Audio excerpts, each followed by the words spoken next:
I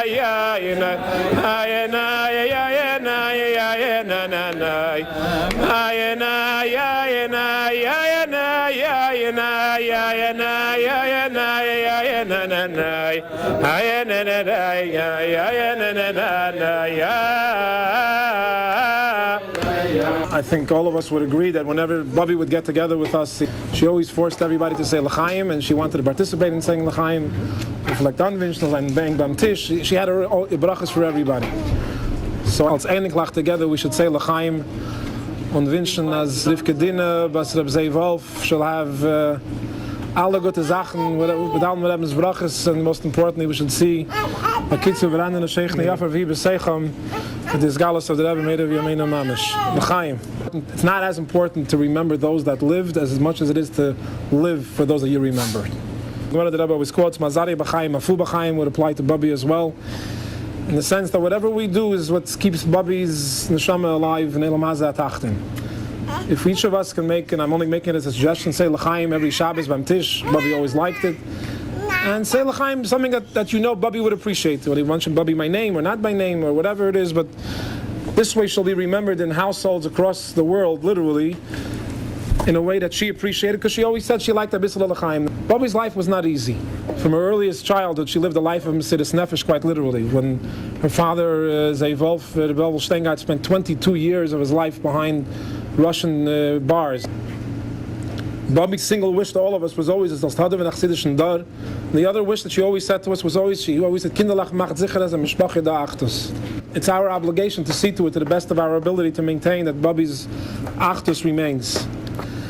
And then she told me another story that when Bubby was pregnant, the doctors gave Bubby a similar choice. It's either the baby or you. The two of you are not going to make it. She went to the Rebbe by Yechidus, and it was hard, and she told the Rebbe what the doctors are saying. So she says, the Rebbe tamach getam mit den Hand, and the Rebbe gesagt, die haben ein gesunden Kind. She said she suffered the whole pregnancy terribly. Then Bubby got emotional, and she says to me, und the Mens ist gewinn gering folgen, auf dem darf man haben der Munde. And she said to me, du sagst, was a bracha for that Rebbe Kentan? Baruch Hashem, we're here together, it was one mishpacha. Bubby gave us a lot of beautiful gifts. We all have a lot of beautiful memories. And the L'chaim, we should keep the memory of Bubby alive, and in each in our own way see to it that we remain Takashem Ritero, Mitzvahs Kipshute, and Chassidim from Rebbe Kipshute. It's a good better for uns and for Klal Yisrael, and we know how feisty she was. We saw the story. She went out in a storm. I'm sure she'll be able to pile up there for our benefit and for the benefit of Klal Yisrael. 5 minutes later, she called me back. For some reason, she had my cell phone number. She called me back. It's 1 o'clock. Good. I want to make you a small lunch. She had to mention how much Zayda would have had so much nachas, that we went on shlichus and this and yens. Past year, my kids had a family history project, and we had to interview a few generations back as far as you can go. So I did the interview. She told me some stories when she was growing up. She told me about her role models, her parents. She told me why. What is your motto? And she said that her motto was, every person should have a goal in life and they should strive for that goal.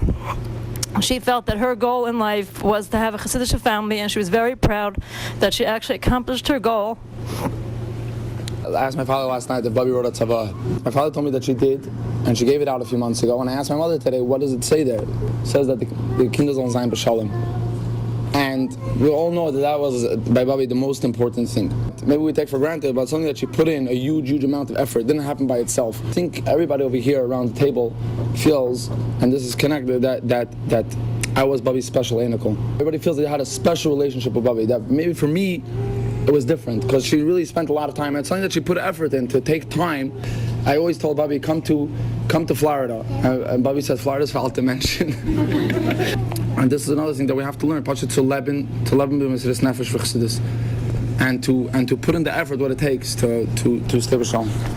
One of the things I remember Bubby most is that she loved life. Whenever all the kids used to come over, and you bring your little children over, and you're always trying to make sure that the kids are behaving in Bubby's house, not touching everything. Bubby would say, "Loves Leben. Let them run around. Let them do their thing. Let them enjoy life. This is what kids are supposed to do. Kids are supposed to be doing that. Kids are supposed to be making trouble, singing. This is what kids are supposed to be doing." Her whole life, she was always out there to help others. I decided to go to school. Bubby was right there telling me, go ahead, keep on doing it, it's the right thing. And to have Bubby, every time she saw me, she said, you're doing a good thing, keep on doing it. And it helped me continue. Chaim. I don't know if you know this, but Bubby had so much love in her that even if, all she did was babysit for my few little brothers and sisters, and she adopted our family, and she was really a Bubby to everybody, even to people that were in her own 8 o'clock physically, but she made everybody in my family feel special. I think that I learned from her, I try to do is not to take things for granted. Every time you called, she would say thank you for calling, and she didn't take things for granted. If you came to visit her, she appreciated it. All I'm going to say is that Bubby was a glue to our family. Bubby grew up in an extremely Chassidish house. In Meir Simcha, almost as a father more than her own, because her father was on Mesiras Nefesh. But I think there's one underlying point to all of Bubby's stories. She was a proud Bas Chabad. Bubby was proud to be from the Chains, and she was proud to pass it on to the Einiklach. But the truth is, Bubby imbued us with a pride, not only in being a chassid, but being a mensch. And it doesn't necessarily have to come with learning a lot of chassidus. It has to come with just somebody who's truly proud to be a chassid. And in a sense, to that she made Zayda's perfect match. And we should all learn from that. We should all be truly proud to be Chassidim and truly proud to be Bubby's Einiklach. And the fact is, she was proud of every single one of us. We owe our Karas Atayv to two Einiklach who gave so much they can.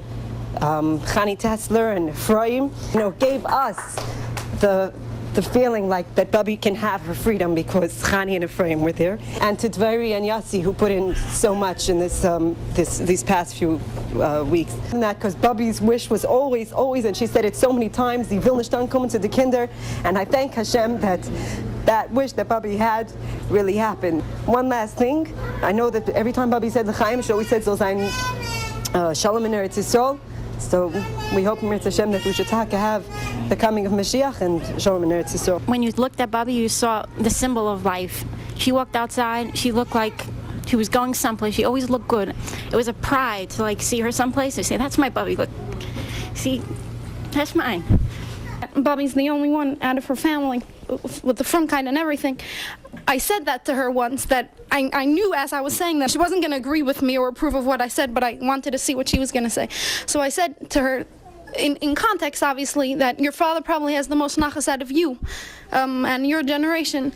And she didn't get angry, but she said, Hadassah, you can't talk like that about the Yidden. She said they were young people, and all they knew about Yiddishkeit was pay for it with your life. And they had young spirits. They didn't want to be stifled like that. She didn't at all, for a moment, take a credit for what she was, just that you can't judge them for what they are.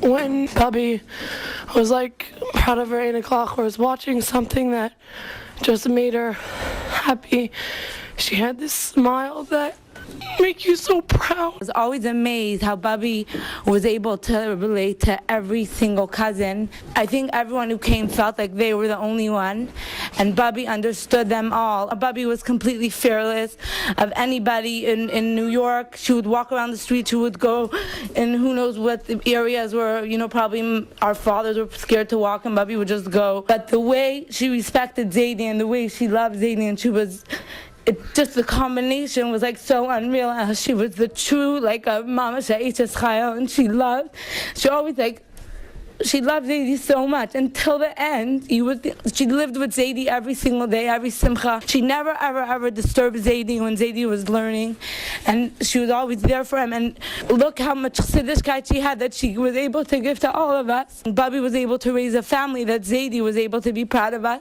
and Zaidi had very high standards. And Baruch Hashem that we could all sit here together, and we know that Bubby and Zaidi are watching us, and they're very, very proud of us. Maybe in years and in body, Bubby was getting older, but in her spirit and in the way she saw the world and she saw people, she was 25 years old. Trust me that she was. And it was something that the last day that they got up from Shiva after Zayda, so after the last Shachris, right before the family was about to get up, Bubby said she wants to say something.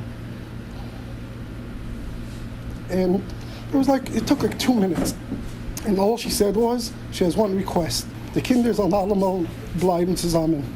That's not something that comes on its own. She built that, she laid that brick by brick.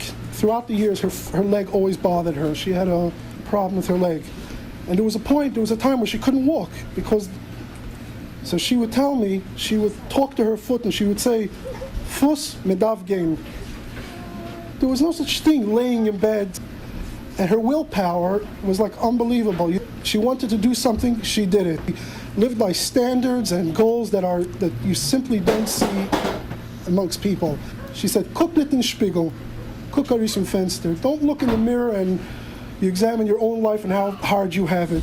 If you look out the window and you see what other people are struggling with, you'll know that what you have, you should be grateful for. As a matter of fact, I had the schus to eat the Last Supper with Bobby Baal Modin, which was two nights before she got the stroke. And before I left, I gave her a kush, and I told her, Bobby, du darfst sein gesund, you have to be healthy.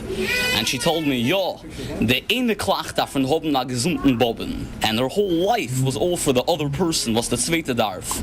When we were in Methodist Hospital, I stayed with her for Shabbos, and I'll never forget how when I was getting ready to go to sleep, there was pushing no beds over there, so I just had to sleep on a chair, and I pushed it. It was I never slept like that. And she got up out of her bed and she walked and she schlepped. She went to the other room and she asked one of the patients in the other room, could I borrow the stool over there? And she brought it to me. She took care of me. Bobby and Zadie were midas emes, and that's why Bobby was always happy, and that's why Bobby married Zadie, because she found that in Zadie, that koyach of emes. It's all about emes, and with emes will bring Mashiach, and we'll see, we'll zich met Bobby neshama beguf, and once again she'll tell me Esther frikadelkes. And mamish till the end, till even today we were outside there, and Bobby went in a storm and it was raining on all of us. Nature expressed what everybody was feeling. So my father gets up and he fills up a glass full of Grey Goose and he makes kiddush. He gives some of the kiddush to Bobby and she drinks it and she says, "This wine tastes a little bit like vodka." I got to know everybody at Bobby's house, and she's a beautiful person for bringing me together with a beautiful family. I obviously have a lot of memories of Bubby. My most unforgettable experiences and times with Bubby was when I used to go there to eat on Friday nights, sometimes 2, 3, 4 hours of just one-on-one. And those stories that Bubby told, that experience had more of an effect on me than probably all the upbringings I've had my whole life. The commitment that Bubby has to not only Yiddishkeit but Chassidishkeit and Lubavitch that she conveyed throughout those Friday nights, especially Friday nights, left a tremendous impact, and the pride in being a Lubavitcher, and of course the Chain family, left an impression almost to the point, maybe even to the point where there's a responsibility to continue that legacy. She wanted was the family should stay together, so like I said, at the very least, that's what we owe Bubby. And she said when the family used to get together, Zadie used to pull her aside and he used to point toward the dining room everybody was, and he used to say, he said, "Riva Kuka za Reichtum. In Russland za Reichtum kein nicht gehabt."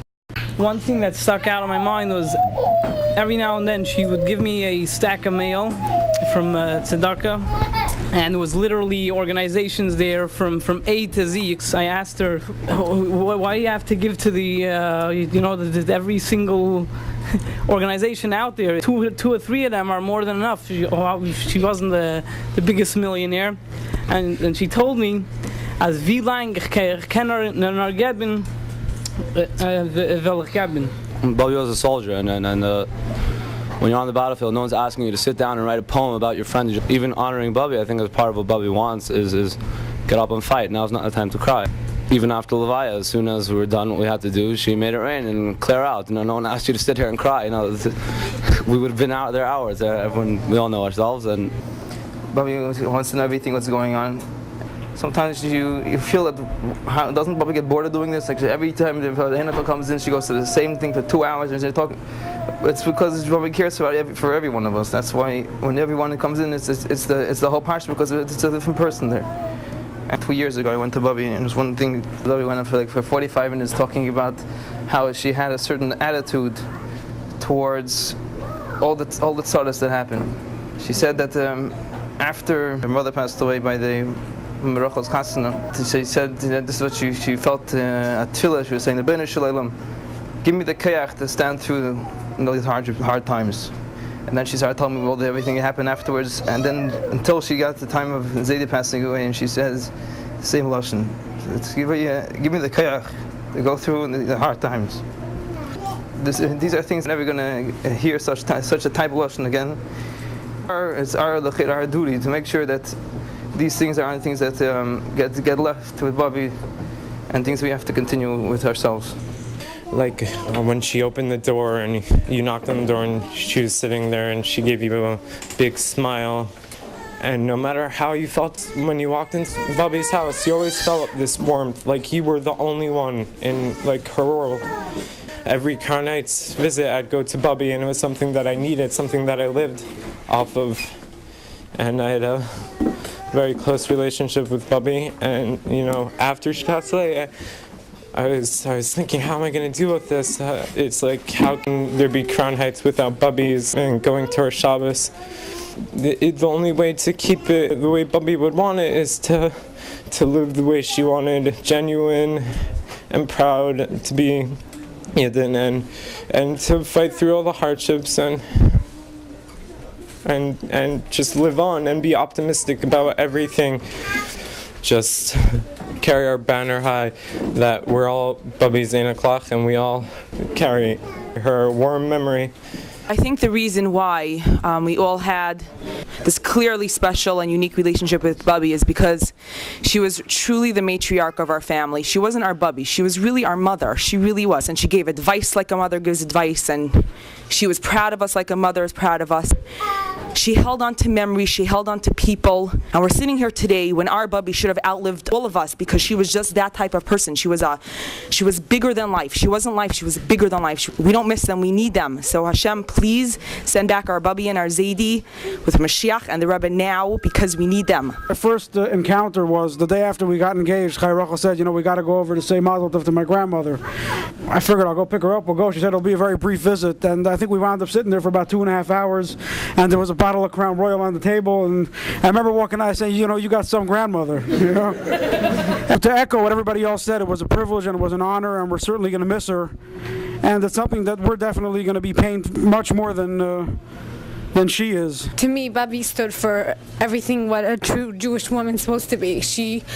A few years ago, Bubby herself used to schlep into Brooklyn College. A woman her age did not need to know how to write big essays in English right now. Bubby shopped by herself. Bubby cooked for herself. She did everything herself. She cleaned herself. She would go places herself. She slept on the bus to the doctor all the way by herself. She didn't want people to get rides because maybe it's like, going on to their time. And I don't remember a time that I came into Bubby's house that she wasn't doing something. I never saw Bubby just sitting on the couch doing nothing. She was either in her kitchen, either climbing up on her pots, or in the hardest times, Bubby always made sure that life took over everything else, and I think that's what we need to learn. And she should be a good Tibetan. We should see her right now. How Bubby tried to always keep the family together. I remember by Bubby's 80th birthday, so when Bubby walked in, the happiness she had on her face, that she saw the whole family together, her wish of her life was in front of her eyes, how much work she put in. It's very interesting that Bubby encompassed within herself two opposing extremes that you don't find by people. Either they have this or that. Bubby, on one hand, was, for lack of a better word, she was extremely tough, the toughest lady possible. But she was tough on what you had to be tough on, and that's, in fact, that's why we have such a mishpacha the way we have today. It's only because of Bubby stood for what she believed in, stood for what's right, for Torah, for Yiddishkeit. And yet, at the same time, Bubby was the softest person, the nicest person. And there's a pasuk there, an unbelievable pasuk in Bubby's kapitel. It says, Chesed ve'emes nifgashu, tzedek v'shalom nashaku. On one hand, chesed, kindness, and emes were able to meet as one. Tzedek, justice, righteousness, were able to meet as one. And on the other hand, chesed, kindness, and emes were able to meet as one. And on the other hand, chesed, kindness, and emes were able to meet as one. And on the other hand, chesed, kindness, and emes were able to meet as one. and Shalom were also one. And I mean, as I'm speaking now, I'm thinking how much we're going to miss Bubby. It's something unbelievable. I mean, Bubby took some, piece of us with her. I mean, seriously, the inspiration that I had from Bubby, that's what made me pass through things. What made me kept me going. Just looking back at the personality of Bubby and seeing if she was able to go through different things. So me, with meine Grace and Mises, are dwarfed by comparison. Like, who I don't even have the right to say that. We don't have the right to say we have issues and challenges and stuff like that. And it's just hard to put Bubby into a couple of words because it's just not possible. And Bubby was a fire of love. She was a fire in every way you take her. And I think that we have to do everything we can to keep that fire going, even though she is not here that we can see her. Whenever we would go to Bubby, Bubby would say that when Yidden kleiben zusammen muss sagen l'chaim. First of all, I'd like to thank the organizers of this get-together. Hadassah, Fegi, Taveri. Yitzi sponsored it. To thank Yitzi. I want to thank Shuli for all his work behind the camera. It should be noted that the 8 o'clock I couldn't make it here. I know Adi Gazinski's not here, and Velva Minkowitz are not here. Menachem Lipsker's not here. Chal Lipsker's not here. And Mushka Miriam. If you think about it, the amount of nachas that Bubby must be getting right now, all she spoke about is together, and everyone brought something else to the table. As Adi saw in this picture, all different types of Jews. So you see someone with a beard, someone without a beard, some Sephardim, whatever. In the same picture, all listening to the same Torah. And that summed up how Yiddishkeit should be to Bubby and Zaidi. And we're talking about how our family is so ba'achtus. It takes a certain bit of that to overcome any differences that we may have. Some of us are taller, some of us are shorter. Otherwise, we're all the same. At this point, Bubby was the glue. Bubby used to talk about the yichus that we all have. Bubby was very proud of the story. I heard it many times, so I'm just going to share it. Zaidi Medi Simcha was a very wealthy man until they took it away from him. And when he would go shopping and to buy a couch or something, he could afford any couch in the store. So he'd walk around first to see which couch he liked. Money was not an issue. He liked this one. Then he would go over to the store owner and say, "What's your cheapest couch?" That one over there, it cost $830 or whatever it cost. And how much is this one? $4,000. He would buy the cheapest couch, and the money that he was willing to spend on the most expensive one, the one that he can afford, would go to tzedakah. That I feel all the lessons that we heard tonight should be internalized. And one thing personally that Bubby taught me was the concept of Stolzkeit. Going on shlichus, you're going out into the world, you have to go with Stolzkeit. So it's something that's very, very important, and I think this is a true achdus, and this is something that Bubby spoke about, and something that she was very proud of all the Einiklach, and her devotion to Zaidi was something I always admired. It was impeccable. It was just, the love between them was something that I will never ever forget. The love for her kids, the love for her grandkids. Her priorities were right where they should be. She kept us all in line, reminded us of what was important. And she'll always be an inspiration. From the day I met Bubby after we got engaged, she made me feel like I was part of the family. She was only interested in our life and what we accomplished. It wasn't about her, it was all about us.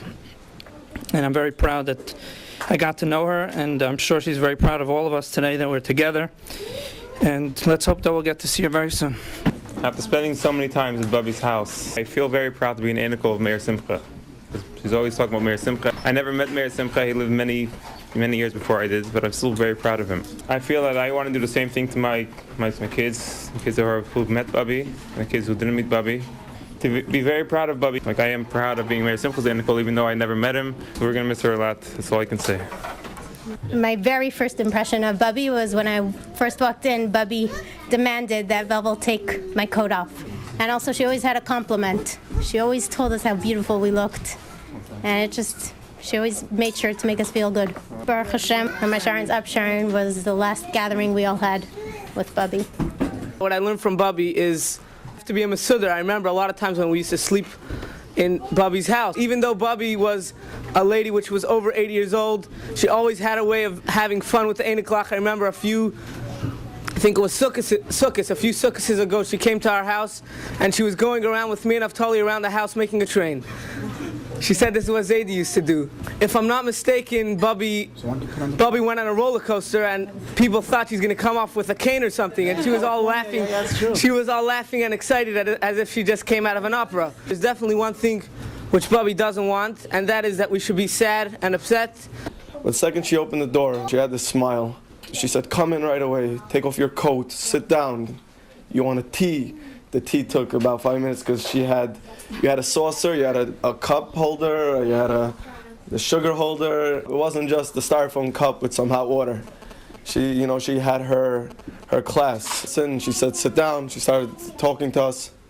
We got into a little discussion about Israel, and she's very strong. She had her view that Eretz Yisrael belongs to the Jews, all of these people in the way. One thing I learned from Bubby was that everything that people did for her, she always said thank you. That made a very big impression on me, and I think we should all learn from her to say thank you. One of the most important things I learned from Bubby is to go beyond what you're comfortable to do. If something is important to you, to your family, just work at it, do it. Even if you're not comfortable doing it, go toward your goals. Bubby was a very practical person, and one of the things she taught me years ago, I think very soon after we got engaged or got married, she says, be proud of your house. Get something nice in your house. She taught me a lot about how to run a house. I know I have a lot to learn still, and the manners that he had that she tried to give to us, to our kids. And so I know I'm not talking about all these emotional, deep things, but Bubby was a very practical person also, and I just wanted to bring out some of the practical sides of Bubby's. You don't know what you have until it's gone, so therefore appreciate what you have. After being together this evening with all the cousins and knowing Bubby, not only did I get to see the special person that Bubby was, Bubby really made each person feel special, and like everyone said, that person was the most important person at that time, and always, whenever you called, there was that special attention. But really sitting around and hearing everybody's story makes it so special to be part of a family. We should really stick together and keep in touch with everybody and realize Bubby lives on in each of us.